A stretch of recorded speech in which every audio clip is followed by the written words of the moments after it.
ಹರೇ ಕೃಷ್ಣ. ಎಲ್ಲ ಕೇಳುಗರಿಗೂ ಶ್ರೀಮದ್ ಭಾಗವತದ ಅಧ್ಯಯನಕ್ಕೆ ಸ್ವಾಗತ. ಶ್ರೀಮದ್ ಭಾಗವತದ ದಶಮ ಸ್ಕಂದದಲ್ಲಿ ವೃಂದಾವನಕ್ಕೆ ಅಕ್ರೂರನ ಆಗಮನದ ಕುರಿತಾಗಿ ನಾವು ತಿಳಿದುಕೊಳ್ಳುತ್ತಿದ್ದೇವೆ. ನಂದ ಮಹಾರಾಜನು ಅಕ್ರೂರನೊಡನೆ ಸಂತೋಷಕರವಾಗಿ ಮಾತನಾಡುತ್ತಿದ್ದಾಗ ಅಕ್ರೂರನಿಗೆ ಮಥುರೆಯಿಂದ ವೃಂದಾವನಕ್ಕೆ ಪ್ರಯಾಣ ಮಾಡಿದ ಆಯಾಸವೆಲ್ಲ ಮರೆತು ಹೋಯಿತು. ಶ್ರೀಕೃಷ್ಣನು ನಂದ ಮಹಾರಾಜನು ಅಕ್ರೂರನನ್ನು ಆತ್ಮೀಯತೆಯಿಂದ ಬರಮಾಡಿಕೊಂಡು ರಾತ್ರಿ ಮಲಗಲು ಒಂದು ಸ್ಥಳವನ್ನು ಕೊಟ್ಟರು. ಅಣ್ಣ ತಮ್ಮಂದಿರಾದ ಬಲರಾಮ ಮತ್ತು ಕೃಷ್ಣರು ಊಟ ಮಾಡಲು ಹೋದರು. ಅಕ್ರೂರನು ತನ್ನ ಹಾಸಿಗೆಯ ಮೇಲೆ ಕುಳಿತು ಮಥುರೆಯಿಂದ ವೃಂದಾವನಕ್ಕೆ ಬರುವಾಗ ತಾನು ನಿರೀಕ್ಷಿಸಿದ್ದ ಆಸೆಗಳೆಲ್ಲ ಕೈಗೂಡಿದವು ಎಂದು ಯೋಚಿಸಿದನು. ಶ್ರೀಕೃಷ್ಣನು ಸಿರಿದೇವಿಯಾದ ಲಕ್ಷ್ಮಿಯ ಪತಿ. ಪರಿಶುದ್ಧ ಮನಸ್ಸಿನ ತನ್ನ ಭಕ್ತನ ವಿಷಯದಲ್ಲಿ ಸಂತೋಷವಾದಾಗ ಅವನು ಭಕ್ತನು ಬಯಸಿದ್ದನ್ನೆಲ್ಲ ನೀಡಬಲ್ಲ. ಆದರೆ ಪರಿಶುದ್ಧ ಮನಸ್ಸಿನ ಭಕ್ತನು ತನ್ನ ವೈಯಕ್ತಿಕ ಲಾಭಕ್ಕಾಗಿ ಪ್ರಭುವಿನಿಂದ ಏನನ್ನೂ ಬೇಡುವುದಿಲ್ಲ. ಊಟವನ್ನು ಮುಗಿಸಿಕೊಂಡು ಕೃಷ್ಣ ಮತ್ತು ಬಲರಾಮರು ಅಕ್ರೂರನನ್ನು ಭೇಟಿ ಮಾಡಲು ಬಂದರು. ಕೃಷ್ಣನು ತನ್ನ ಸೋದರ ಮಾವ ಕಂಸನ ವಿಷಯವನ್ನು ಕೇಳುತ್ತಾ, ಅವನು ತನ್ನ ಸ್ನೇಹಿತರೊಡನೆ ಹೇಗೆ ನಡೆದುಕೊಳ್ಳುತ್ತಿದ್ದಾನೆ, ನನ್ನ ನಂಟರು ಹೇಗಿದ್ದಾರೆ ಎಂದು ಕೇಳಿದನು. ಕಂಸನ ಯೋಜನೆಗಳನ್ನು ಕುರಿತು ಪ್ರಶ್ನಿಸಿದನು. ಅನಂತರ ದೇವೋತ್ತಮ ಪರಮಪುರುಷನು ಅಕ್ರೂರನಿಗೆ ಬಹು ಸ್ವಾಗತ ಎಂದು ಹೇಳಿದನು. ತನ್ನ ನೆಂಟರಿಷ್ಟರೆಲ್ಲ ಚೆನ್ನಾಗಿದ್ದಾರೆಯೇ ಮತ್ತು ಯಾವ ತೊಂದರೆಯೂ ಇಲ್ಲದೇ ಇದ್ದಾರೆಯೇ ಎಂದು ಕೇಳಿದನು. ತನ್ನ ಸೋದರ ಮಾವ ಕಂಸನು ರಾಜನಾಗಿದ್ದಾನೆ ಎಂದು ತನಗೆ ವಿಷಾದ ಎಂದು ಹೇಳಿದನು. ಇಡೀ ಆಡಳಿತ ವ್ಯವಸ್ಥೆಯಲ್ಲಿ ಕಂಸನು ಕಾಲವಿರೋಧಿ. ಅವನು ರಾಜನಾಗಿದ್ದಷ್ಟು ಕಾಲವು ಪ್ರಜೆಗಳಿಗೆ ಒಳ್ಳೆಯದಾಗುತ್ತದೆ ಎಂದು ನಿರೀಕ್ಷಿಸುವಂತಿಲ್ಲ ಎಂದು ಕೃಷ್ಣನು ಹೇಳಿದನು. ಅನಂತರ ಕೃಷ್ಣನು, ನಾನು ಅವನ ಮಗನಾಗಿದ್ದರಿಂದಲೇ ನನ್ನ ತಂದೆಯು ಅನೇಕ ಕಷ್ಟಗಳನ್ನು ಅನುಭವಿಸಿದನು. ಇದೇ ಕಾರಣಕ್ಕಾಗಿ ಅವನು ಅನೇಕ ಮಂದಿ ಪುತ್ರರನ್ನು ಕಳೆದುಕೊಂಡನು. ನೀನು ನನ್ನ ಸ್ನೇಹಿತನಾಗಿ ನಂಟನಾಗಿ ಬಂದಿರುವುದು ನನ್ನ ಸುಯೋಗ ಎಂದು ಭಾವಿಸಿದ್ದೇನೆ. ಪ್ರೀತಿಯ ಗೆಳೆಯ ಅಕ್ರೂರ, ನೀನು ವೃಂದಾವನಕ್ಕೆ ಬಂದ ಕಾರಣವನ್ನು ಹೇಳು. ಶ್ರೀಕೃಷ್ಣನು ಹೀಗೆ ಪ್ರಶ್ನಿಸಿದಾಗ ಯದುವಂಶಕ್ಕೆ ಸೇರಿದ ಅಕ್ರೂರನು ಕೃಷ್ಣನ ತಂದೆಯಾದ ವಸುದೇವನನ್ನು ಕೊಲ್ಲಲು ಕಂಸನು ಮಾಡಿದ ಪ್ರಯತ್ನವೂ ಸೇರಿದಂತೆ ಮಥುರೆಯ ಈಚೆಗಿನ ವಿದ್ಯಮಾನಗಳನ್ನು ವಿವರಿಸಿದನು. ಕೃಷ್ಣನು ವಸುದೇವನ ಮಗ ಎಂದು ನಾರದರು ತಿಳಿಸಿದ ನಂತರ ಆದದ್ದನ್ನೆಲ್ಲ ಹೇಳಿದನು. ನಂದ ಮಹಾರಾಜನ ಮನೆಯಲ್ಲಿ ಕೃಷ್ಣನ ಬಳಿ ಕುಳಿತು ಅಕ್ರೂರನು ಕಂಸನಿಗೆ ಸಂಬಂಧಿಸಿದ ಕಥೆಗಳನ್ನೆಲ್ಲ ಹೇಳಿದನು. ನಾರದರು ಹೇಗೆ ಕಂಸನನ್ನು ಕಂಡರು ಮತ್ತು ವೃಂದಾವನಕ್ಕೆ ಕಂಸನು ಹೇಗೆ ತನ್ನನ್ನು ಕಳುಹಿಸಿಕೊಟ್ಟ ಎಂಬುದನ್ನೆಲ್ಲ ವಿವರಿಸಿದನು. ಕೃಷ್ಣನು ಹುಟ್ಟಿದ ನಂತರ ಅವನನ್ನು ಮಥುರೆಯಿಂದ ವೃಂದಾವನಕ್ಕೆ ಕರೆದುಕೊಂಡು ಹೋದದ್ದು, ಕಂಸನು ಕಳುಹಿಸಿದ ರಾಕ್ಷಸರನ್ನೆಲ್ಲ ಕೃಷ್ಣನು ಕೊಂದದ್ದು, ಈ ಎಲ್ಲ ವಿಷಯಗಳನ್ನು ನಾರದರು ಕಂಸನಿಗೆ ಹೇಳಿದರು ಎಂದು ಅಕ್ರೂರನು ಹೇಳಿದನು. ಮಥುರೆಗೆ ಕೃಷ್ಣನನ್ನು ಮತ್ತೆ ಕರೆದುಕೊಂಡು ಹೋಗುವುದೇ ತಾನು ವೃಂದಾವನಕ್ಕೆ ಬಂದ ಉದ್ದೇಶ ಎಂದು ವಿವರಿಸಿದನು. ಈ ಏರ್ಪಾಟುಗಳನ್ನೆಲ್ಲ ಕೇಳಿ ಶತ್ರುಗಳನ್ನು ಕೊಲ್ಲುವುದರಲ್ಲಿ ನಿಪುಣರಾದ ಬಲರಾಮ ಮತ್ತು ಕೃಷ್ಣರು ಕಂಸನ ಯೋಜನೆಗಳ ವಿಷಯದಲ್ಲಿ ಮೃದುವಾಗಿ ನಕ್ಕರು. ಧನುರ್ಯಜ್ಞ ಎನ್ನುವ ಉತ್ಸವದಲ್ಲಿ ಭಾಗವಹಿಸಲು ಮಥುರೆಗೆ ಹೋಗುವಂತೆ ಎಲ್ಲ ಗೋಪಬಾಲಕರನ್ನು ಆಹ್ವಾನಿಸುವಂತೆ ಅವರು ನಂದ ಮಹಾರಾಜನಿಗೆ ಹೇಳಿದರು. ಉತ್ಸವದಲ್ಲಿ ಭಾಗವಹಿಸಲು ಅವರೆಲ್ಲ ಹೋಗಬೇಕೆಂದು ಕಂಸನ ಅಪೇಕ್ಷೆಯಾಗಿತ್ತು. ಕೃಷ್ಣನ ಮಾತನ್ನು ಕೇಳಿ ನಂದ ಮಹಾರಾಜನು ಕೂಡಲೇ ಗೋಪಬಾಲಕರನ್ನು ಕರೆದು ಉತ್ಸವದಲ್ಲಿ ಅರ್ಪಿಸಲು ಹಾಲನ್ನು ಹಾಲಿನಿಂದ ಮಾಡಿದ ಭಕ್ಷ್ಯಗಳನ್ನು ಸಂಗ್ರಹಿಸುವಂತೆ ಹೇಳಿದನು. ವೃಂದಾವನದ ನಿವಾಸಿಗಳಿಗೆಲ್ಲ ಕಂಸನ ದೊಡ್ಡ ಧನುರ್ಯಜ್ಞದ ವಿಷಯವನ್ನು ತಿಳಿಸಿ ತನ್ನೊಡನೆ ಅವರೆಲ್ಲ ಬರಬಹುದೆಂದು ಹೇಳುವಂತೆ ಸೈನಿಕರಿಗೆ ತಿಳಿಸಿದನು. ತಾವು ಮರುದಿನ ಬೆಳಗ್ಗೆ ಹೊರಡುವುದಾಗಿ ಗೋಪಬಾಲಕರಿಗೆ ತಿಳಿಸಿದನು. ತಮ್ಮೆಲ್ಲರನ್ನೂ ಮಥುರೆಗೆ ಕರೆದೊಯ್ಯಲು ಅವರು ಹಸುಗಳನ್ನು ಎತ್ತುಗಳನ್ನು ಸಿದ್ಧ ಮಾಡಿದರು. ಕೃಷ್ಣ ಮತ್ತು ಬಲರಾಮರನ್ನು ಮಥುರೆಗೆ ಕರೆದೊಯ್ಯಲು ಅಕ್ರೂರನು ಬಂದಿದ್ದನು ಎಂದು ತಿಳಿಯುತ್ತಲೇ ಗೋಪಿಯರಿಗೆ ಆತಂಕವು ತಡೆಯದಾಯಿತು. ಅವರಲ್ಲಿ ಕೆಲವರಿಗೆ ಎಷ್ಟು ದುಃಖವಾಯಿತೆಂದರೆ ಅವರ ಮುಖಗಳು ಕಪ್ಪಿಟ್ಟವು, ಅವರ ತುಟಿಗಳಿಂದ ಬಿಸಿಯುಸಿರು ಬಂದಿತು, ಅವರ ಹೃದಯವು ವೇಗವಾಗಿ ಬಡಿದುಕೊಂಡಿತು.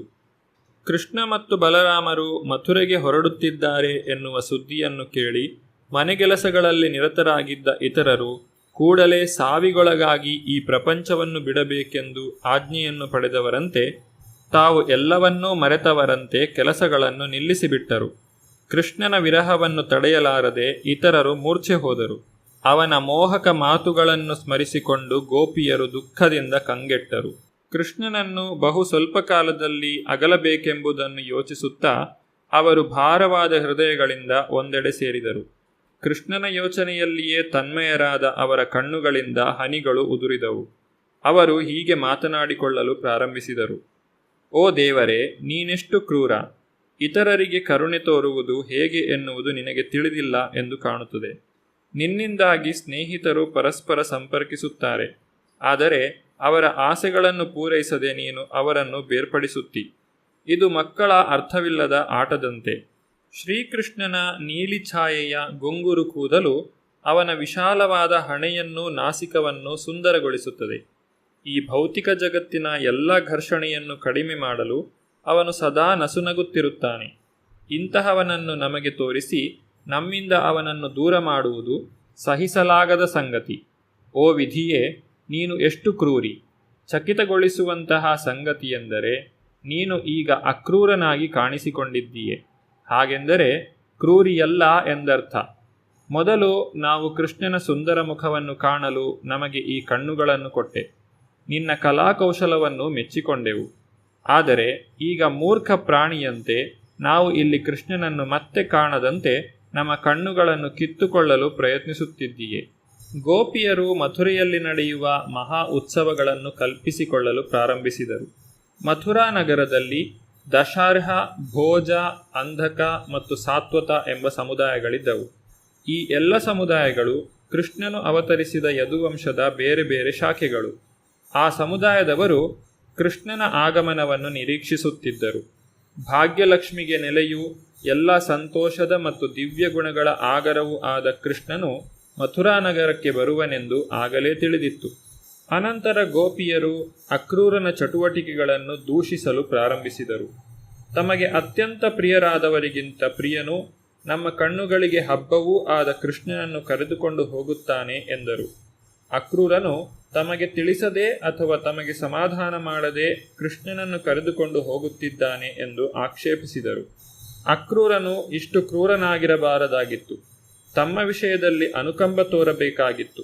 ಗೋಪಿಯರು ಹೀಗೆಂದರು: ನಂದಸುತನಾದ ಶ್ರೀಕೃಷ್ಣನು ನಮ್ಮನ್ನು ಕುರಿತು ಯೋಚಿಸದೆಯೇ ಆಗಲೇ ರಥದಲ್ಲಿ ಕುಳಿತಿದ್ದಾನೆ ಎನ್ನುವುದು ಅತ್ಯಾಶ್ಚರ್ಯಕರವಾದ ಸಂಗತಿ. ಎಲ್ಲ ಗೋಪಾಲಕರು ಆಗಲೇ ಮಥುರಾ ಪ್ರಯಾಣಕ್ಕೆ ಎತ್ತುಗಳನ್ನು ಕರುಗಳನ್ನು ಕಟ್ಟುತ್ತಿದ್ದಾರೆ. ಹಿರಿಯರೂ ಸಹ ಕೃಷ್ಣನ ಮಥುರೆಯ ಪ್ರಯಾಣವನ್ನು ತಡೆಯುತ್ತಿಲ್ಲ. ದೇವತೆಗಳೂ ನಮ್ಮ ವಿಷಯದಲ್ಲಿ ನಿರ್ದಯರು. ಅವನ ಮಥುರಾ ಪ್ರಯಾಣಕ್ಕೆ ಅವರು ಅಡ್ಡಿ ಮಾಡುತ್ತಿಲ್ಲ.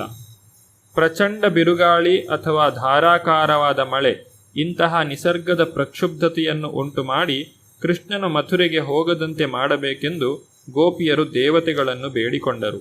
ಅನಂತರ ಅವರು ಹೀಗೆ ಯೋಚಿಸಿದರು: ನಮ್ಮ ಹಿರಿಯರಾದ ತಂದೆ ತಾಯಿಯರು ಮತ್ತು ಪೋಷಕರನ್ನು ಅಲಕ್ಷಿಸಿ ಶ್ರೀಕೃಷ್ಣನು ಮಥುರೆಗೆ ಹೋಗುವುದನ್ನು ನಾವೇ ತಡೆಯುತ್ತೇವೆ. ಈ ರೀತಿಯ ನೇರವಾದ ಕ್ರಮವಲ್ಲದೆ ಬೇರೆ ದಾರಿಯೇ ನಮಗಿಲ್ಲ. ಕೃಷ್ಣನನ್ನು ನಮ್ಮ ಕಣ್ಣೋಟದಿಂದ ದೂರ ಮಾಡಲು ಎಲ್ಲರೂ ನಮಗೆ ವಿರುದ್ಧವಾಗಿದ್ದಾರೆ. ಅವನಿಲ್ಲದೆ ನಾವು ಒಂದು ಕ್ಷಣವೂ ಇರಲಾರೆವು. ಹೀಗೆ ಗೋಪಿಯರು ಕೃಷ್ಣನ ರಥವು ಹೋಗುವುದೆಂದು ನಿರೀಕ್ಷಣೆಯಿದ್ದ ದಾರಿಗೆ ಅಡ್ಡಿಪಡಿಸಲು ನಿರ್ಧರಿಸಿದರು.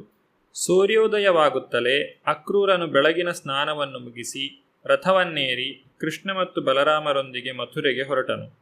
ನಂದಮಹಾರಾಜನು ಇತರ ಗೋಪಾಲಕರು ಮೊಸರು, ಹಾಲು, ತುಪ್ಪ ಮೊದಲಾದವನ್ನು ದೊಡ್ಡ ದೊಡ್ಡ ಗಡಿಗೆಗಳಲ್ಲಿ ತುಂಬಿಸಿಕೊಂಡು ಎತ್ತಿನ ಗಾಡಿಗಳಲ್ಲಿ ಹೊರಟರು ಮತ್ತು ಕೃಷ್ಣ ಮತ್ತು ಬಲರಾಮರ ರಥವನ್ನು ಅನುಸರಿಸಿದರು.